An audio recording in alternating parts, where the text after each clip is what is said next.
Jika melihat soal seperti ini, kita dapat menyelesaikannya dengan menggunakan rumus dari rotasi. Di sini dikatakan bahwa sudut rotasinya adalah min 270 derajat, yang artinya searah dengan jarum jam jika ada tanda min seperti ini. Maka bisa dituliskan 360 jika dikurang 270 derajat sama dengan 90 derajat. Maka kita bisa menggunakan sudut rotasinya 90 derajat. Selanjutnya, pusatnya 10,0 sebagai A dan B-nya. Rumusnya kita tuliskan untuk mencari X aksen dan Y aksen terlebih dahulu. Maka sama dengan cos dari sudutnya 90 derajat min sin 90 lalu sin 90 dan cos 90 dikalikan dengan X dikurang A dan Y dikurang B. Lalu ditambah dengan pusatnya A, B. Kita tuliskan dulu hasilnya cos dari 90 itu 0, sin 90 itu 1, karena ada minnya maka min 1, lalu di sini 1 dan 0. Lalu dikalikan dengan X dikurang A-nya adalah 10, dan Y dikurang B-nya adalah 0, tidak perlu kita tulis. Ditambah pusatnya 10,0. Selanjutnya kita kalikan secara matriks. Baris pertama kolom pertama dikalikan dengan baris pertama kolom pertama. Maka 0 tidak perlu kita tulis, ditambah baris pertama kolom kedua dikalikan dengan baris kedua kolom pertama, maka didapat min Y. Lalu dengan cara yang sama, maka kita dapatkan 1 dikali X min 10. Maka X min 10 ditambah 0 dikali Y, maka 0 tidak perlu kita tulis. Ditambah 10 untuk yang atas, yang bawah ditambah 0 tidak perlu kita tulis. Dari sini kita dapatkan X aksen dan Y aksennya. Kita bisa tuliskan yang pertama, X aksen sama dengan min Y ditambah 10.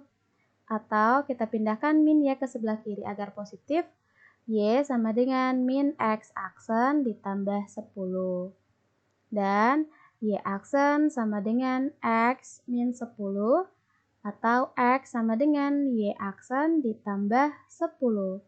Kita bisa substitusi nilai X dan Y-nya ke dalam persamaan parabola yang diberikan, yaitu Y sama dengan, maka Y-nya adalah min X aksen ditambah 10 sama dengan X kuadrat.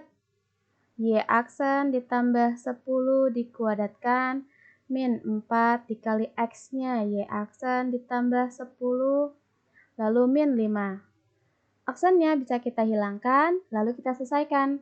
Min X ditambah 10 sama dengan Y kuadrat ditambah 20Y ditambah 100, lalu kita kalikan min 4Y, min 40, min 5. Lalu min X sama dengan 10 kita pindahkan ke kanan. Y kuadrat, lalu di sini yang variabelnya sama, 20 dikurang 4. Maka plus 16Y. Lalu untuk konstantanya 100 dikurang 40, maka 60 dikurang 5. 55, lalu dikurang lagi 10, maka plus 45. Kita tuliskan. Karena di sini yang ditanyakan adalah titiknya, maka kita bisa substitusi satu persatu jawaban yang tersedia. Kita boleh coba perhatikan di sini angkanya. Ketika min X sama dengan Y kuadrat ditambah 16Y ditambah 45, artinya Y-nya ini bernilai positif semua. Lalu yang X-nya karena ada minnya, maka kita perlu angka X-nya yang lebih besar dibanding dengan Y-nya. Kita perlu coba jawaban yang E. Maka X-nya kita masukkan 19, min 19 sama dengan Y-nya adalah min 8, dikuadratkan ditambah 16 dikali min 8 ditambah 45. Min 19 sama dengan 64 lalu dikurang 128 ditambah 45. Maka min 19 sama dengan min 19. Ternyata jawabannya sudah betul. Sehingga terbukti bahwa titiknya adalah 19, min 8. Jawabannya adalah yang E. Sampai jumpa di pertanyaan berikutnya.